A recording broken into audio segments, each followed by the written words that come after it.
حضرت حسن رضی اللہ تعالیٰ عنہ نے کوفہ کے بڑے بڑے سرداروں اور معززین کو جمع کیا اور فرمایا، میں جانتا ہوں کہ تم میں سے کچھ لوگ جنگ چاہتے ہیں، لیکن یاد رکھو اسلام میں سب سے بڑی نعمت امن ہے۔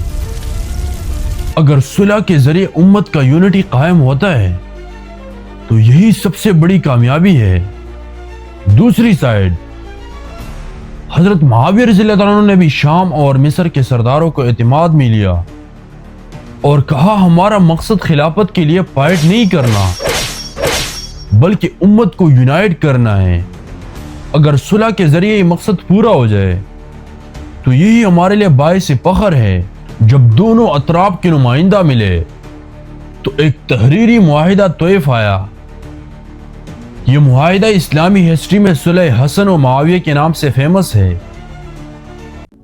اس کے چند اہم نکات جو تمام گریٹ بکس میں مشترک طور پر ملتے ہیں: حضرت معاویہ اللہ کی کتاب اور رسول کے سنت کے مطابق حکومت کریں گے، امت کے ہر فرد کے ساتھ مساوات اور عدل کیا جائے گا، انتقام یا ظلم نہ ہوگا، کسی پر صرف اس لیے ظلم نہیں کیا جائے گا کہ وہ کسی خاص جماعت سے تعلق رکھتا ہے، مسلمانوں کا خون محفوظ رہے گا، مزید کوئی وارز نہیں ہوں گی اور سب امن و امان سے رہیں گے۔ یہ وہ رولز تھے جن پر دونوں فریقین متفق ہوئے اور اسلام کی بنیادی میسج کے عینی مطابق تھے۔ اس معاہدے کے نتیجے میں حضرت حسن رضی اللہ تعالیٰ عنہ نے خلافت سے دستبرداری اختیار کی۔ یہ ہسٹری میں ایک عظیم قربانی ہے کیونکہ اقتدار چھوڑنا کسی بھی حکمران کے لیے ایزی نہیں ہوتا، لیکن حضرت حسن رضی اللہ تعالیٰ عنہ نے واضح کیا، اگر اقتدار چھوڑنے سے امت میں امن قائم ہوتا ہے تو یہ سب سے بڑی کامیابی ہے۔ یہ وہ لمحہ تھا جب رسول اللہ صلی اللہ علیہ وسلم کی پیشگوئی پوری ہوئی۔ حضرت معاویہ نے بھی اس معاہدے کو انتہائی عزت و احترام کے ساتھ ایکسپٹ کیا۔ انہوں نے فرمایا، میں حسن کے مقام کو جانتا ہوں، وہ رسول اللہ صلی اللہ علیہ وسلم کے نواسے ہیں، جو وعدہ ہم نے کیا ہے اسے پورا کرنا ہمارے لیے لازم ہے۔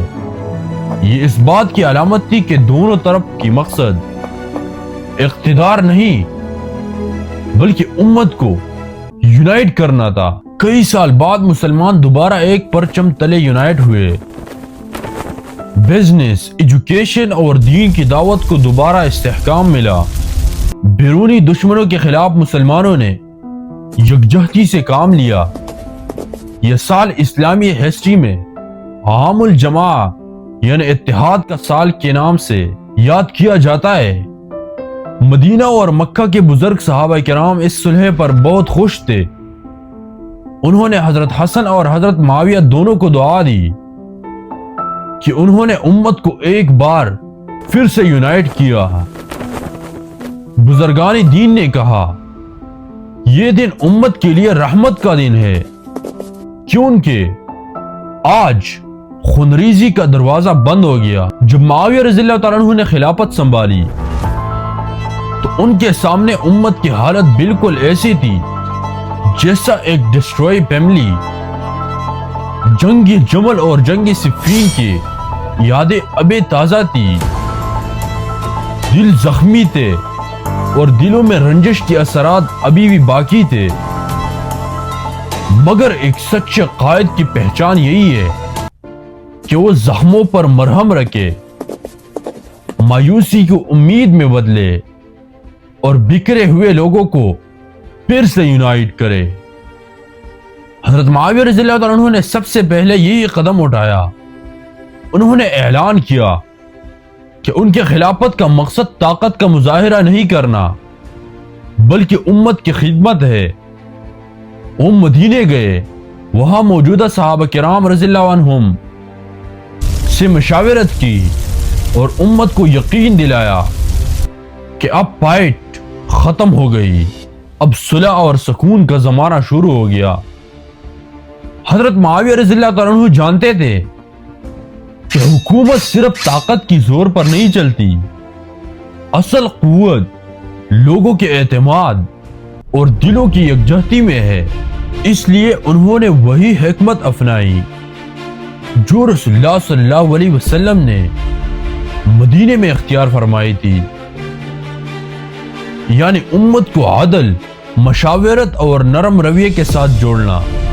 انہوں نے اہل مدینہ، اہل کوفہ اور اہل بصرہ سب کو ساتھ لے کر چلنے کی پالیسی اپنائی۔ ان کے دلوں میں یہ بات تھی کہ اگر کبھی کوئی شہر یا قبیلہ یہ سمجھے کہ خلافت صرف کسی ایک گروہ کے لیے ہے تو پھر دوبارہ اختلافات جنم لے سکتا ہے۔ چنانچہ وہ سب برابر سمجھتے تھے اور سب کے حقوق کا خیال رکھتے تھے۔ حضرت معاویہ رضی اللہ تعالیٰ عنہ خود بھی جلیل القدر صحابی تھے۔ انہوں نے رسول اللہ صلی اللہ علیہ وسلم کو خود دیکھا، ان کے صحبت پائی اور کاتبی وحی تھے۔ اس وجہ سے ان کی خلافت کی پہلے دنوں میں کہ انہوں نے دیگر صحابہ کرام کا مقام ہمیشہ مقدم رکھا، وہ مشاورت میں ان کی رائے کو بڑی اہمیت دیتے اور ان کے ساتھ ادب اور احترام کا معاملہ کرتے۔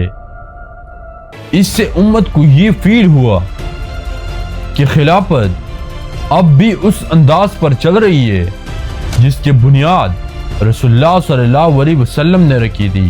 امت کے دلوں کو جیتنے کے لیے صرف وعدے کافی نہیں ہوئے، عملی قدم اٹھانا پڑے۔ حضرت معاویہ رضی اللہ عنہ نے قاضی مقرر کیے، بیت المال کا اسٹرانگ سسٹم بنایا اور یہ اصول بنایا کہ کسی بھی علاقے کے لوگوں کے ساتھ ظلم نہ ہو۔ اگر کسی گورنر یا عامل پر ظلم یا زیادتی کا الزام لگتا ہے تو براہ راست اس کی انکوائری کرتے۔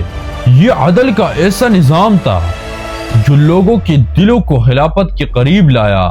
یہ وہ ٹائم تھا جب لوگ یہ فیل کرنے لگے تھے کہ امت کے بکھرے ہوئے دھاگے پھر سے جڑ گئے۔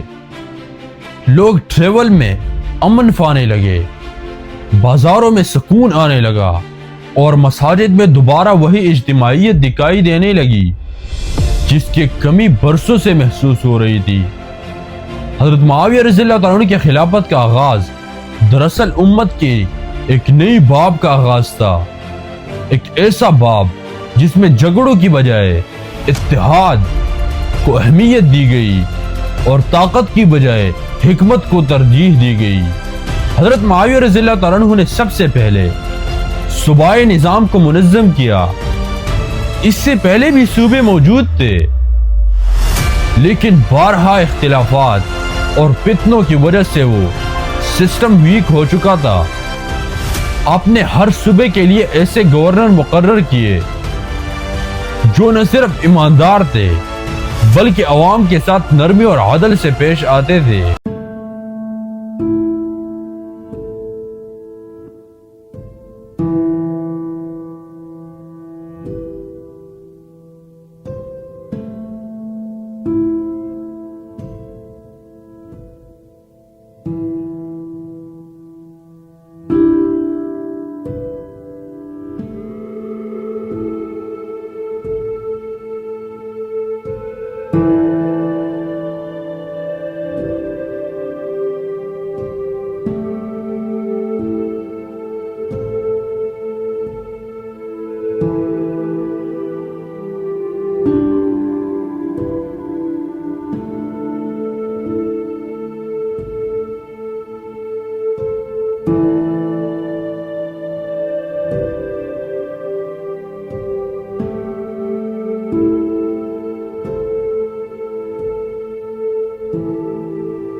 نہ صرف عرب کے لوگوں کے لیے بلکہ غیر مسلم رعایا بھی مطمئن تھا کہ ان کے ساتھ بھی عدل اور انصاف سے پیش آیا جاتا تھا۔ حضرت معاویہ رضی اللہ عنہ نے ایک ایسا طرز حکمرانی متعارف کرایا جو امت کو نہ صرف سیاسی طور پر مستحکم کر رہا تھا بلکہ سماجی طور پر بھی جوڑ رہا تھا۔ حضرت معاویہ رضی اللہ عنہ کی خلافت کی سب سے نمایاں خصوصیات میں سے ایک بحری طاقت کی تیاری تھی۔ اس سے پہلے مسلمانوں کی فتوحات زیادہ تر خوش تک محدود تھی، لیکن حضرت معاویہ رضی اللہ عنہ نے سمجھا کہ اگر بحری راستوں پر بھی مسلمانوں کی گرفت مضبوط ہو جائے تو اسلامی ریاست کے لیے نئے دروازے کھل سکتے ہیں۔ آپ نے ایک منظم بحری بیڑا تیار کیا، جہاز بنائے گئے، ملاحوں کو تربیت دی گئی اور ایسے قلعے تعمیر کیے گئے جہاں سے سمندری راستوں کی پروٹیکشن کی جاتی۔ اس سسٹم نے مسلمانوں کو پہلی بار رومی سلطنت کے خلاف سمندری راستوں سے فتوحات کا موقع دیا۔ یہ معاویہ رضی اللہ عنہ کی دور تھی کہ اسلام صرف زمین پر نہیں بلکہ سمندر میں بھی ایک طاقت بن گیا۔ قبرص کی فتح، اسلامی ہسٹری میں قبرص کی فتح کو ایک نمایاں مقام حاصل ہے۔ حضرت معاویہ رضی اللہ عنہ نے اس جزیرے کی طرف توجہ دی تاکہ رومن ایمپائر کے اٹیک سے اسلامی علاقوں کو محفوظ کیا جا سکے۔ مسلمانوں نے بحری راستے سے یہ مہم اور اللہ کے فضل سے کامیابی حاصل کی۔ قبرص کی فتح کے بعد وہاں معاہدہ کیا گیا کہ مقامی لوگ اپنی زمینوں پر رہیں گے لیکن وہ اسلامی حکومت کے ساتھ وفادار رہیں گے۔ اس معاہدے نے ثابت کیا کہ اسلام کی فتوحات ظلم یا جبر کے لیے نہیں تھی بلکہ عدل، امن اور حکمت کے ساتھ تھی۔ حضرت معاویہ رضی اللہ عنہ کے دور میں رومن ایمپائر سے کئی بڑی وارز ہوئی۔ ان وارز کا مقصد صرف زمین حاصل کرنا نہیں تھا بلکہ اسلامی سرحدوں کو محفوظ بنانا تھا۔ مسلمانوں نے اناطولیہ، ترکی کے علاقے تک پیش قدمی کی اور کئی علاقے فتح کیے۔ یہ فتوحات بتاتی ہے کہ مسلمانوں نے اپنے دشمن کو صرف روکنے کی کوشش نہیں کی بلکہ ایک فعال حکمت عملی اختیار کی تاکہ اسلام کی پیغام کو دنیا تک پہنچایا جا سکے۔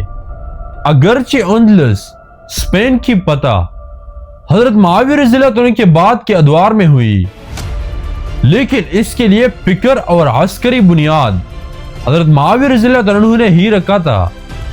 آپ نے شمالی افریقہ کے علاقوں میں فوجی دستے بھیجے، وہاں اسلامی مراکز قائم کیے اور فوج کو منظم کیا۔ یہی تیاری بعد میں اندلس کے عظیم فتح کی ذریعہ بنی۔ فتوحات کے ساتھ ساتھ حضرت معاویہ رضی اللہ عنہ نے دفاع پر بھی بھرپور توجہ دی۔ آپ نے اسلامی ریاستوں کی سرحدوں پر قلعے اور چوکیوں کا جال بچھایا، وہاں فوجی تعینات کی گئے جو دن رات سرحدوں کی حفاظت کرتے۔